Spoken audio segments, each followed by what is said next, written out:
What's going on, y'all? Nature Boy checking in. Just want to give y'all an update with the 10 by 10 Roots Initiative, resilient organic opportunities for thriving systems. We're building these 100 supplemental food production plots here in Atlanta. We're starting on the south side. I just want to go ahead and say this off the muscle. We're not trying to stop at 100.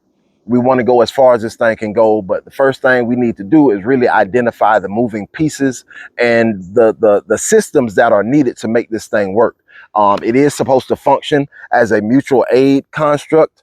We don't have any subsidies at the moment. We don't have any fundings at the moment. This is just us as regular, everyday, average people, maybe business owners, maybe organizational leaders. We're all saying that we need to come together, pool our resources, and make this happen come hell or high water. We don't have an opportunity to not grow our own food. So with that being said, I'm going to take the time to go over the moving pieces of this thing, and I'm going to just go over them really quick, but it's going to be a long video, so I'm going to break it down into sections. But again, if you see yourself here, you can fast forward to the video of your choosing. But basically, I want to start with the first position.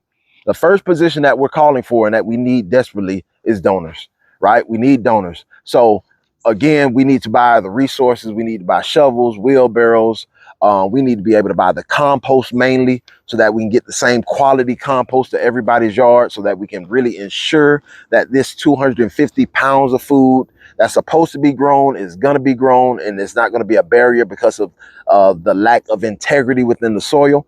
So we really want to get specific compost and specific things that we know are going to be good for the grow season. So that's our main construct that we need the money for right now. A lot of the labor, if not all of the labor, is free right now because that's just how we're operating. But we do have some parts of the operation that are paid for, and when we have the funding, we will introduce the funding. But right now, this is just, we're doing this with our heartstrings, you know what I mean, in the necessity behind it. So donors are the first thing that we're looking for. And if you want to be a donor, you can definitely hit the website collectivelysustainable.org, and you can find the donation tab. You can make a donation of your choice. If you're somebody who wants to donate in a bigger way, maybe you are a foundation, maybe you are a charity, maybe you are a church, and you want to support us and help us buy the materials, we have a fiscal sponsor, Sustainable Solutions. So if you do want to venture forward in that capacity and get that little slip to write off on your taxes, we can do that too. We have that in the bucket. And lastly, we're going to start a GoFundMe account, right? The GoFundMe is going to be specifically for this Roots initiative and the first 100 installments. And what we're going to do is basically open that up so we can be transparent about the things we've gotten as well, so we can start shouting you out if you make a donation. We're definitely going to start being more proactive about shouting folks out. So definitely look for your name soon. But yes, we will have a GoFundMe as well. So just click on the GoFundMe if you want to make a donation as it pertains to directly supporting the Roots initiative. All right. So first things first, we need donors. Position number 2, we need volunteers, right? Volunteers are really going to be essential for this. The volunteers are really pivotal because they're going to play like they're going to fill in the gap, right? Because some of these homeowners don't have the time or the physical capabilities to repay the favor. You know, this thing is based off of the cohort themselves being able to operate and fund, or excuse me, operate and build the whole infrastructure. After the first 2 builds, they're left to themselves to actually install the rest. So the volunteers can be a wonderful way to kind of leave behind people who are familiar, maybe people who are more physical, maybe they can do the work where other people can't. So the volunteers are really important. But one thing I want to note is there's not just one way to volunteer, right? Picking up a shovel is not the only way. We definitely need help with fundraising. We definitely need help with just marketing and getting the word out about our initiatives. We need people who can cook food for folks who come to pull up. We need folks who can donate waters or fresh juices. We need folks who can come and lead us in stretching and yoga, or end the session with some sound bowl and meditation. We need some DJs, right? Anything you can think of that you would say you would be dope to have at one of these 10 by 10 installations to make it more efficient, effective. If you film, if you want to come and do a video shoot from the, we need a lot of different things. And just to volunteer is magnificent, but just know that you don't have to volunteer in a particular fashion. You can do something that is aligned with what you already do. And again, to be a volunteer for these programs, you have to still come through Collectively Sustainable, right? You can come through as a member. You don't have to be a steward or a lighthouse or a stewardship center, but you can just be somebody who invests in our community by paying your monthly fee of $5 a month. And then you're literally going to be in a position where you can be helping people and giving your offering to the community in that capacity. How do we do that? We have something called an air table, right? And when you come into the community, it takes down all pertinent information about when you're available, what your skill set is, what you are inclined to do inside work versus admin. It takes all that stuff together, and then that's how we pull. It also takes your location into consideration again. So if we need 5 volunteers on the east side, we're not pulling from people who live on the west side. We're pulling from over there. So it's going to make us very effective with how we utilize our resources. So again, you can put down anything that moves you as far as your capacity to volunteer and give to this community, give to this movement, and put it down. And if somebody says, hey, I need a DJ, and they're in the area, or you don't mind driving that far, we can tap you in and put you in the game to where you can offer your own private, personal offering can be given to this movement in that capacity. So I think that's going to be a wonderful way to introduce volunteerism. The third thing we need is homeowners. We need people who have land, access to green spaces, typically where a lot of us don't have the opportunity to learn how to work the land. So again, these 10 by 10 installations are supposed to be educational, right? One, you're going to be there to be educated about how to break open the ground, how to do the double dig, how to mend, spacing for plants, the whole nine. But also it's going to open up a way for others who are volunteering to come in and touch the soil as well.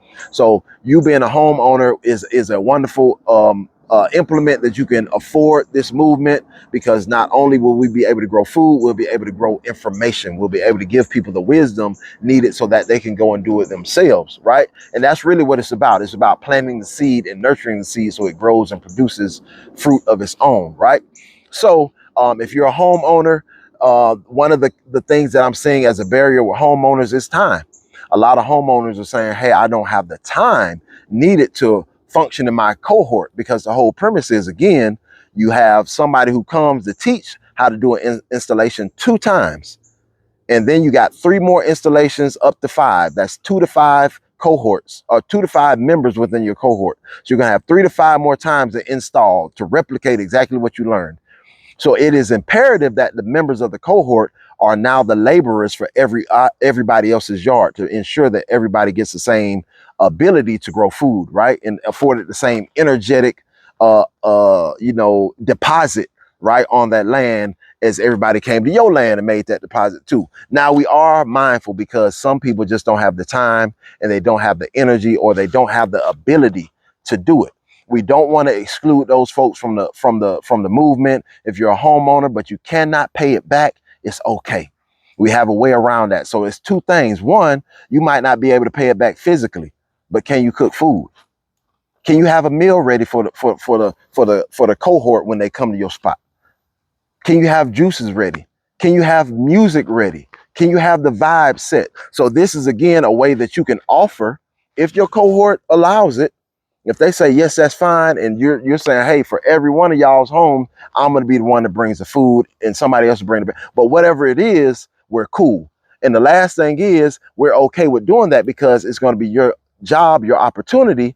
Those volunteers that just came and assisted those first days, you connect with them, and you make an agreement with them. You can write up an MOU if you choose. But the whole thing is, we got to have some understanding of where they say, yes, I agree to assist. In place of you being there physically, I'll be there physically. And yes, I'll take gas. Yes, I'll take a meal. Yes, I'll take a beverage. There are other things that you can do as a homeowner to buy into the system of your cohort versus just grabbing the shovel. So definitely consider that if you're a homeowner as well. The next thing that we need is something that we call a lighthouse, which is an educator, a skilled laborer. In this position of the 10 by 10 installation, that's going to be somebody who's a gardener, a homesteader, or maybe even a farmer who already knows how to work the land, that can literally come to a spot and know how to lay it out, or watch a quick video and know how to lay it out, and feels comfortable with amending the soil, turning the soil, adding plants, knowing spacing and depth and all that stuff. They're okay with this. We need those educators to step forward, right? As many homeowners as we have, we need as many educators to pair with them, right? And the beautiful thing is, as an educator, it's not for free, it's subsidized. So you get $100 every time that you install a plot, right? That's you basically not installing a plot, but teaching how to install the plot. You get $100. Why is that important? Because we got to really understand that this stuff is built off sustainability.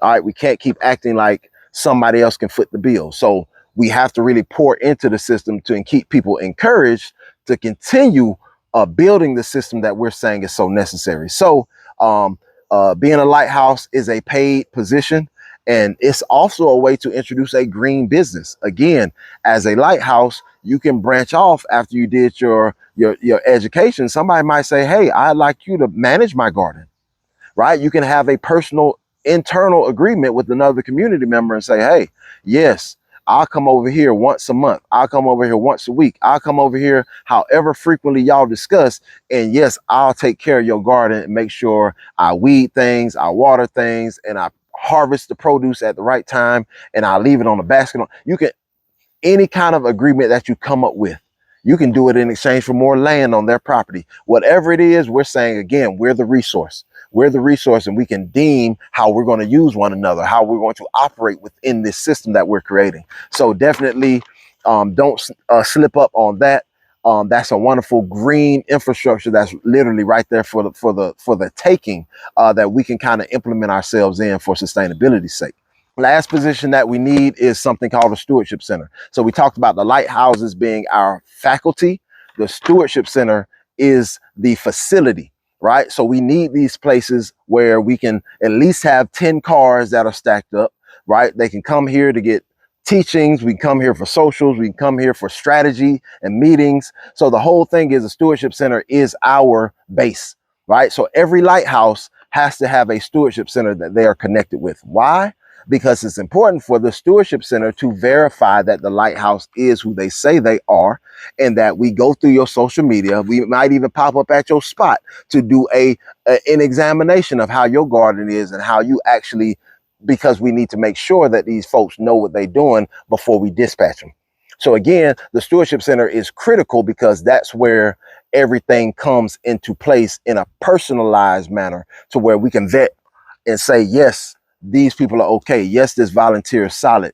This lighthouse is solid. I'm going to send them over here to your house where you raise your kids, and I'm assuring you that they're okay. They know what they're doing, and they're well respected. So that's what the stewardship centers are going to do. Also, the stewardship centers are going to be able to house, some of them are going to be able to house the compost.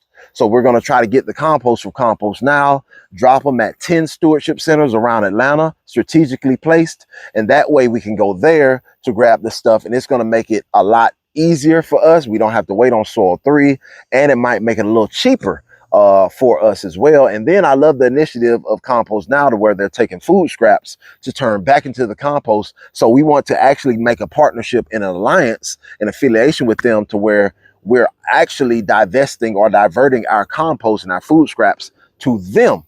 And then in exchange, we're just getting the compost back next year. We paying for it, but at least we know that we sent our compost somewhere that's going to pay us back in the future. So again, Compost Now is our primary source of compost. So we want to definitely maybe forge that partnership more specifically. But again, stewardship centers are going to be the focal point, again, because not only are they going to be able to house the people, the community that you're building, they're going to also be able to provide resources that might need to be readily available. And lastly, they're going to have the insight on where the community members are that have particular skills. They're the ones who are going to have access to the air table. So as we bring in more people and they're ready to volunteer, they're ready to provide their skills, whether it's, medical skills, communication skills, authentic dialogue, sound bowl healing. They can take people on expeditions in the woods for foraging, whatever the case may be. The stewardship center can facilitate that as far as who's looking for what. They just message the stewardship center, hey, I need somebody to do some root work. I need somebody in this Decatur area to do some roof work. Stewardship center can type in and say, hey, we got 4 stewardship center or 4 members in your area who are, 2 of them are businesses, 2 of them can do it for hobby. I'll give you all their contact, just hit them up. Let them know we sent you. That's it. So stewardship centers are really critical because they are going to be the infrastructure to really attach ourselves into the intentionality of bringing this system forward. So again, if you feel that you are in the space to fulfill one of these positions, definitely tap in www.collectivelysustainable.org. We need your help. This movement does not move without you. It doesn't move until we all step together, more importantly. So definitely, I'm looking forward to seeing y'all on the front line, man. Nation boy, that respect.